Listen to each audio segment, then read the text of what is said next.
you know that buying a home is ranked as one of the most stressful life events? In fact, studies show that over 40% of Americans say it's more stressful than planning a wedding or even losing a job. And if you're a first-time home buyer, that pressure can feel even bigger. But here's the good news. With the right preparation and plan, buying a home doesn't have to be so overwhelming. Imagine being cool as a cucumber. It's almost like preparing for your vacation well in advance, so that way, when you actually get to the vacation, you can actually enjoy the process. In this video, I'll teach you the blueprint that separates the successful homeowners from the nots by teaching you the lending trifecta, the homeownership free trial, and then how to monitor the market so that way you aren't part of the 40% stat.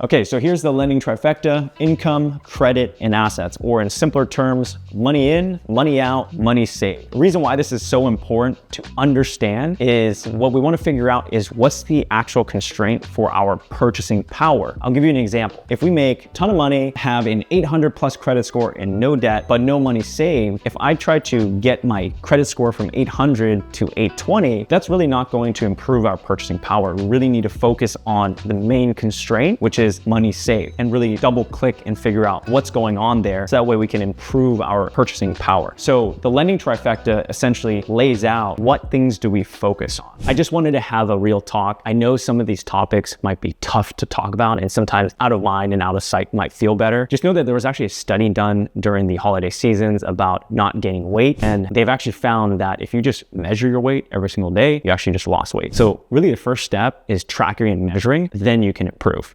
Let's talk about income, or money in, and how lenders calculate that. So if you're full-time hourly, it's actually quite easy. You'll take your hourly rate times 2,000. The real number is actually 2,080, but we like to keep things simple. So times 2,000, you'll take that number and that'll give you your salary, and then you would divide that by 12, and that'll get you your monthly income. Lending's really weird, and I'm gonna get this into the credit section in a few seconds. Lenders care about monthly income and stability. Going back to this, you'll take your salary, which you've now calculated, and divide that by 12. So for example, I'm gonna calculate this with you guys. If you have a $50 an hour salary times 2,000, then you're gonna divide that by 12, and that'll get you a monthly income of 8,333. So that's if you have full time. Now let's talk about if you have varying income. So it goes up and down, and you don't know what it's going to be month to month, right? So that's overtime, commissions, differentials, post pay, you know, if you're a cop or if you're a nurse. So what I like to do is gather my last pay stub of the year, so it'll have the highest year to date. The really cool thing is it'll always break out your total earnings, how much you made in your base pay or standard pay. And then if you had overtime, bonus, differentials, post, everything will get laid out. And the key thing is it's gonna have the highest year to date. So the most amount of numbers. What you wanna do is take that and also your current pay stub, and you wanna get really close to 24 months, as close as possible. So again, if you're watching this in January or February, I would recommend getting 2024 and 2023 as an example. And that's where you add up just the varying income together, and then you divide that by the total months that you have available. So for example, if I have a 24-month window, I add up all the numbers, it's gonna look really, really high, then divide that by 24, just the varying income. So on the lending side, if you're a full-time employee, they'll actually take your current hourly rate or even salary. So as time goes on, right, you may have got hourly raises or a salary raise.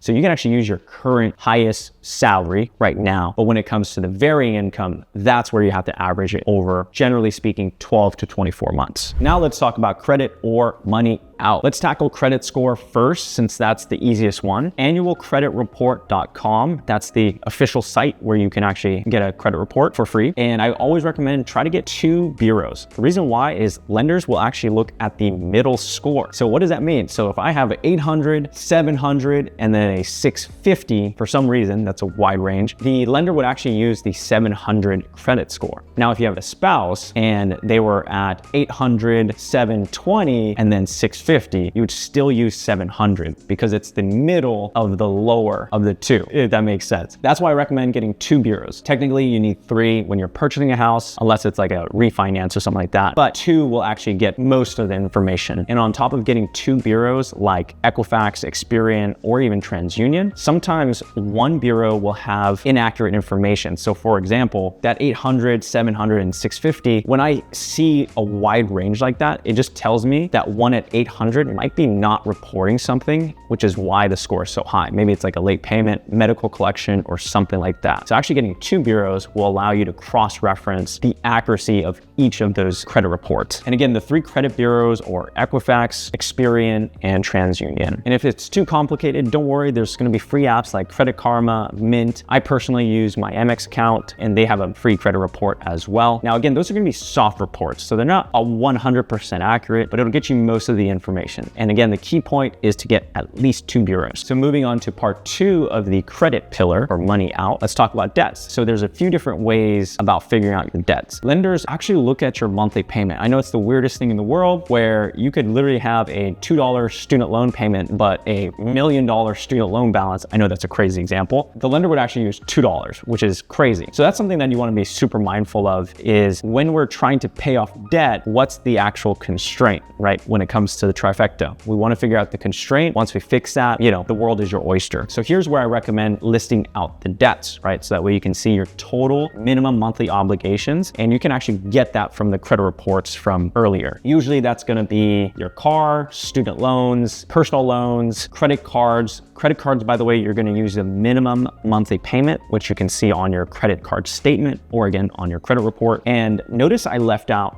paying rent, right? Because if you're buying a primary residence, you're going to not pay rent, and now you're the landlord and you're getting the benefits of the home prices going up. So let's talk about student loans. This is, again, what lenders will use. So there's 2 different paths that they'll take. One is they'll use whatever's on your credit report. So if it's, you know, I have $10,000 in student loans and my payment is $200, they'll use that right away. However, the other path is if your student loans are deferred. So basically it shows $0 on your credit report, or again, you see on your student loan portal, if it's $0, so then it goes into this other bucket called student loan deferred guidelines. So depending on the loan program, there's going to be different percentages that you're going to use. So I'm going to use $1,000 as an easy example. So for conventional, there's 0.5% of the student loan balance or 1%. You might be wondering, why wouldn't we always use 0.5%? The reason why is those are 2 different conventional loan types, and you may benefit by doing student loans as 0.5%,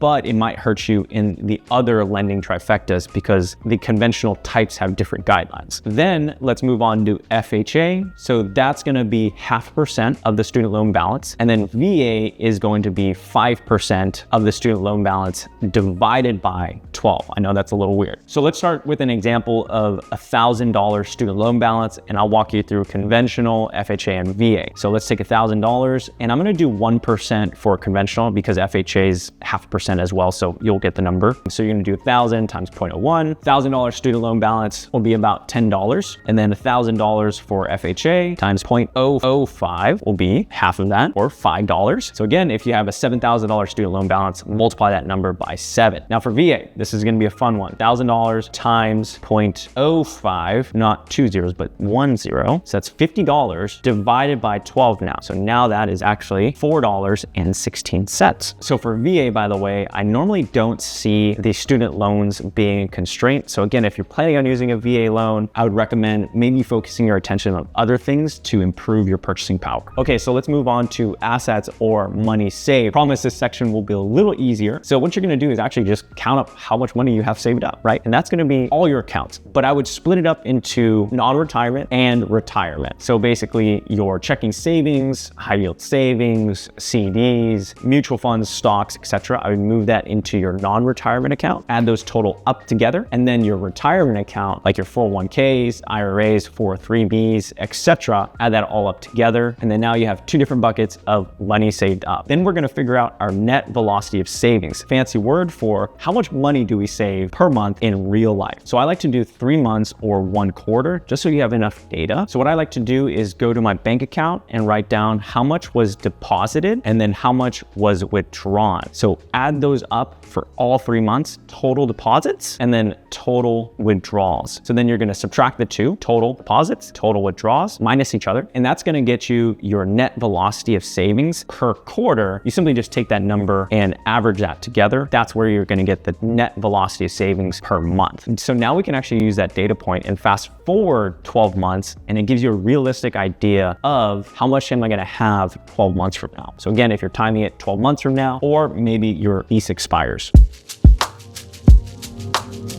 So let's talk about rules of thumbs. I'm gonna break out income and credit, so money in and money out, and then we'll move on to the money saved section. The magical number that lenders care about is what's called debt to income. And the analogy I like to give is almost like a gas tank. The bigger your gas tank, the more you have in reserves to weather the storm. So if you have a very small gas tank, that means if something happens, you might run into danger if you purchase a house, right? So that's where having a very low debt to income makes you feel comfortable. Higher means you're kind of maxing things out. So there's gonna be a few numbers here, 100%, there's gonna be 50, and then there's gonna be 33, and there's gonna be 0. So basically this is your total monthly income before taxes, and then this is 0. So let's use an example of $10,000 per month. If you had a housing payment of $10,000 per month, that would be 100% debt to income. Or if you live rent free, it'd be 0%. 50% of 10,000 is 5,000 a month. 33% of 10,000 is, call it $3,300 a month. The reason why I bring this up is most homeowners kind of purchase right around this area right here. Lenders will allow a maximum, depending on the loan program. You could go a little higher if it's like FHA or VA, but generally speaking, this will get you close to your maximum that you can purchase with other debts involved for a home. So let's say your mortgage is $4,000 a month and you have $1,000 of car loans, student loans, all that stuff that we gathered from the earlier section. Yeah, that together, that's 5,000. That'll be kind of right at 50%. So again, most people purchase right around here. So something you want to be ultra mindful of is what market are you in? Are you in a high appreciating market or are you in a low appreciating market? High appreciating is like Southern California, Midwest. So generally speaking, what I normally see is people who purchase in Southern California, they're definitely closer to this 50%, maybe it's 40 or even 45. The reason why is because home prices go up so fast and the home prices are quite expensive compared to the median income, meaning the median home price versus the median income is much higher. So what normally people do is in kind of purchase for the future, assuming that they may have those job raises or salary raises, or you may have dual income in the future, right? And then that's where, you know, they might have purchased at 40%, but they add a dual income and now it jumps down to like 20%, right? And now they get to ride this wave of appreciation. And the other thing with, I guess, California specifically, you have what's called Chapter 13, and it's essentially like you pretty much lock in your property taxes for like, I'm not gonna say forever, but very long time, and it doesn't go up that much. Whereas again, in Texas and other states, the property taxes actually change year over year based on the value of your house, okay? So in Southern California or even California, you kind of lock in your property taxes. So I normally see purchasing a little higher, closer to 50, and as time goes on, it kind of moves down to 33% and then to an even more safe zone of 20%. And that's usually first-time home buyers, that's their second house, and then that's their forever house. That's usually what I see. And in the Midwest, I do normally see most people kind of purchase in this 33% range or lower appreciating market. The next rule of thumb is down payment. So obviously I spelled that wrong, down payment, I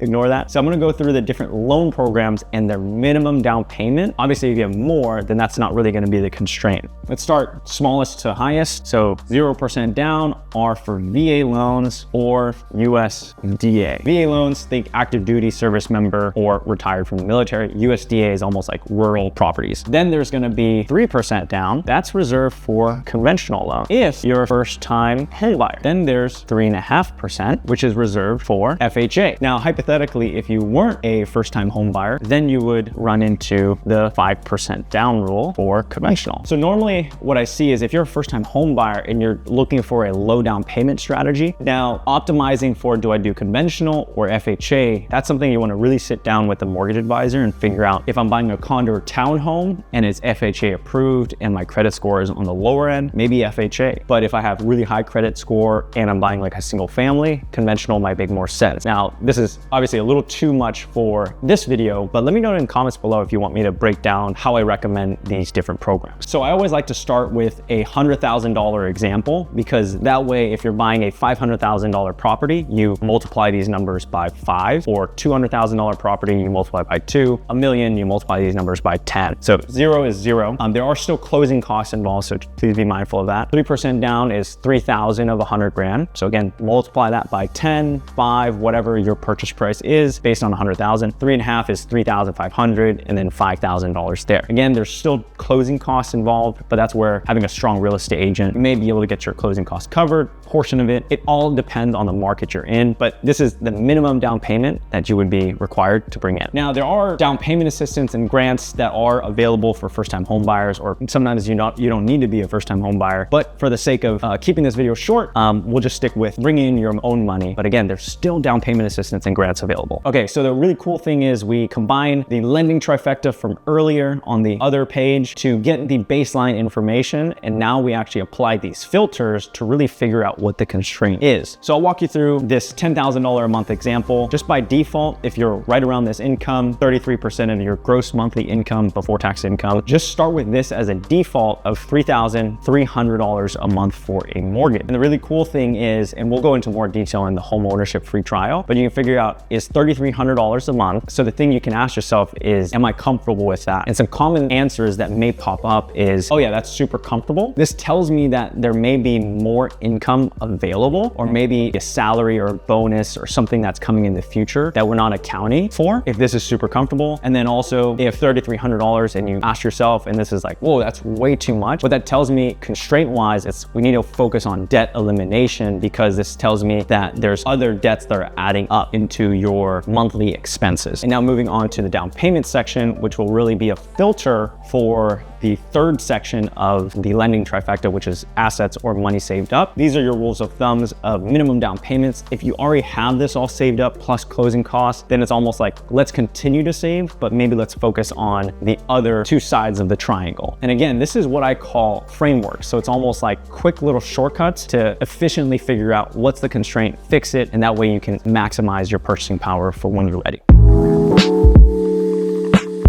So now we're moving on to the homeownership free trial, and this will give you a really good gauge of your comfortable payment. So jumping into the computer here, we're gonna start with step 1, which is the bank setup. So we're gonna label one of your bank accounts as homeownership savings, and then you're gonna have your regular checkings and savings account, right? Your regular bank account where you get your direct deposit. And we're gonna take the 33% of my gross monthly income, so that's your before tax income from the earlier sections. So we're gonna stick with $3,300 a month. Then what we're gonna do is take that hypothetical comfortable payment of $3,300 a month, subtract it from your current rent, which is about $800. And we're gonna call that your savings test. Step 3 is set up the direct deposit, and you can do that with your employer, with the payroll company like ADP, Gusto, etc. And what I would do first is take that savings test number of $800, and we're gonna move that into your homeownership savings first. And then what you're gonna do is select the remainder of your paycheck going to your checkings account or your regular billing account. Step 4 is test. Because we have that savings test of $800 that went into your homeownership savings, theoretically, you should still have enough in your regular checking account to handle regular bills, your rent, etc. So this is where, again, where the testing comes into play. And as a pro tip, what I recommend is when we set up the homeownership savings account is have it be with the same bank. And the reason why is, again, if this test doesn't pass, meaning it's not a failure, by the way, it's just uncovering what's possible or not, then you can actually easily transfer, maybe it's the full 800, maybe it's 400, maybe it's 200 if you're short by 200 bucks from your homeownership savings account to your regular account to pay the bills, which then leads me to step 5, which is adjust for the next month. So now that we know that in this situation where maybe we were short $200, like, oh, I didn't have enough to pay the car bill, which is totally fine. What that tells me is, okay, let's say your car is $200 a month. Then what we need to do is adjust down that hypothetical comfortable comfortable payment of $3,300 down $200, so $3,100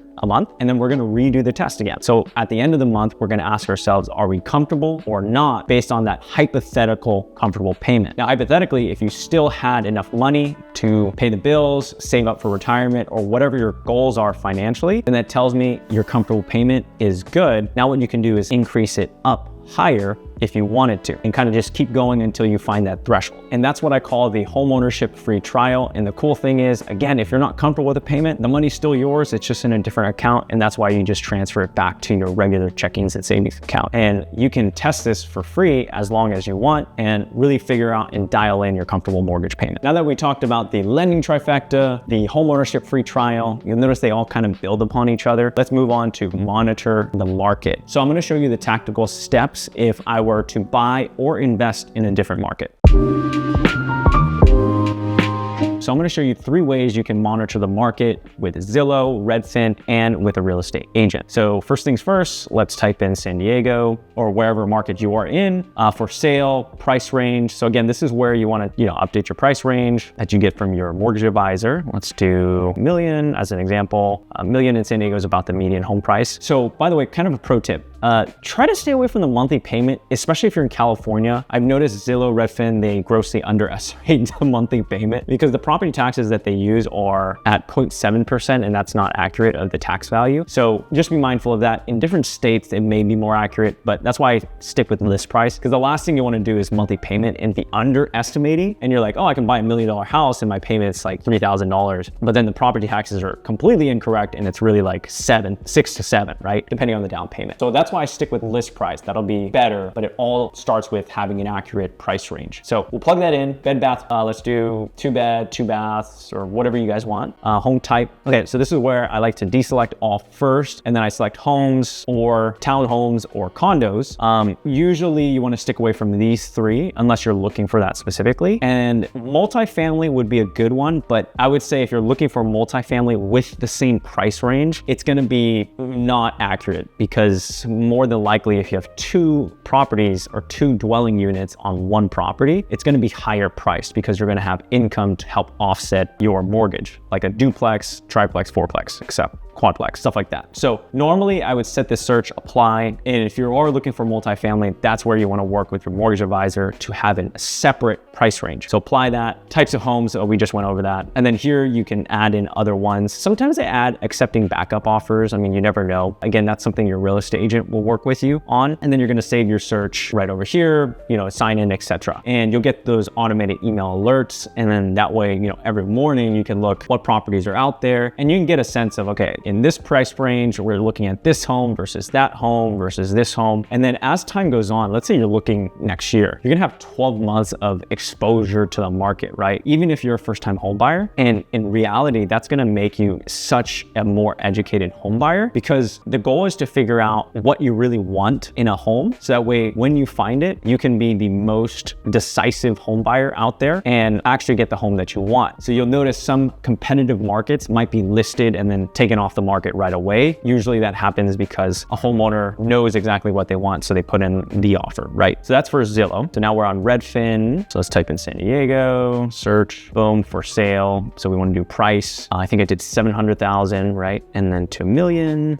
10 million, $1 million. And then bed baths, let's do 2, or whatever you guys want. Home type. Remember, we want that very similar. And then, spoiler alert, be the first to know. There you go. Townhomes and condos. Sorry, we're good. Remember, multifamily, we want to, set up a separate search. And we can explore these other filters if you wanted to. I think coming soon and active, those are good. Square footage. So the really cool thing here is if you're looking for a garage or something like that, you can select that. But if you're looking for like a guest home or something with a way to house hack, if that makes sense, where you build another dwelling and rent it out to help offset your mortgage, if that's your plan, I would recommend looking at lot size. Like, obviously it's really hard to fit an ADU if your lot size is 2,000 square feet, right? So you kind of want to have a filter to make the appropriate, to be looking at the right property lot sizes to build something. So that's just kind of like a quick pro tip. Okay. So then you're going to save the search and it'll ask you to join and sign in. Those are the 2 ways that you can use technology to help monitor the market. Third way you can monitor the market is with a real estate agent, and a really good real estate agent will have a strong knowledge base of your local market and be a strong negotiator to get your offer accepted and to get you to closing. So they're gonna set up your home search having the most context of that local market. When I was new to investing in the Dallas market, the Zillows and the Redfins are great. They'll get you close, but a great real estate agent will get you the closest to be able to monitor the market and find the right properties. And they'll be able to advise you on the good neighborhoods and the bad neighborhoods. And remember I was searching in one area and I was like, oh, this is in Oak Cliff. I was like, this is a popping area near the Bishop Arts District. And I noticed just south of it was this pocket of, let's call it homes that were under market value, I should say. And I remember the real estate agent was like, oh no, that's a tough neighborhood to have a strong ROI in. Really, a great real estate agent will save you a ton of headaches from buying in the wrong area, especially if you're not local. So again, going back to this, I think a great real estate agent will get you the closest results compared to just having the Zillows and the Redfins. And here's the beautiful thing about it is you can actually combine all three of those. And that's essentially what I do too, right? Have all three of those sources. That way you can cross-reference it and of course, filter through what makes the most sense for you. And feel free to share that search with the real estate agent as well, because they'll give you the context of why here and not there. So this is now where I want to revisit my homeownership free trial or my theoretical comfortable payment. Now I'm going back up, right? And you want to figure out, okay, am I finding the homes that I like in the neighborhoods that I like based on the price point? If it's yes, awesome, we're getting closer. If it's no, then we revisit the comfortable mortgage payment. And then we also revisit the lending trifecta. And again, try to make some adjustments on the lending trifecta. So I know this is a lot of information, and really the main North Star of this home buying plan that's been laid out is, are we progressing? I would remove the, am I making the perfect decision from the equation and look at it more from a, am I getting closer or further from my homeownership goals? It's a slight mindset shift. It removes the pressure of trying to make a perfect decision and falling into what I call analysis paralysis. And again, I'm the worst person at analysis paralysis. You can ask my wife. I was an engineer before I got into the mortgage industry, and trust me, all this analysis paralysis that I had, I wish I would have gone into the mortgage industry sooner, in my opinion. So that's actually why I make these videos. Hopefully it helps somebody else out there. And just to really drive this point home, am I progressing? And also just sticking to it is also probably the easiest thing you can do, and it'll actually get you a ton of results, right? So I'll give you an example, right? If you were to get hired by somebody for personal training or something like that, and they asked you, hey, how do I lose weight? And you just give them a simple plan, just every week, just eat one bite less and just stick to it for a year and you'll get closer to losing your weight. Because remember, the goal of losing the weight is to lose it and keep it off. So same with home ownership, right? It's get you closer and stay successful. So at the beginning of the video, I promised I would cover the blueprint for your home ownership game plan if you're buying next year or even next month. And we covered the lending trifecta, the home ownership free trial, and how to monitor the market. So I hope I've given you one more brick that you can add to your bridge that you're building. And if you haven't already, feel free to subscribe. More videos like this coming out soon. And as always, this is Nathan signing out.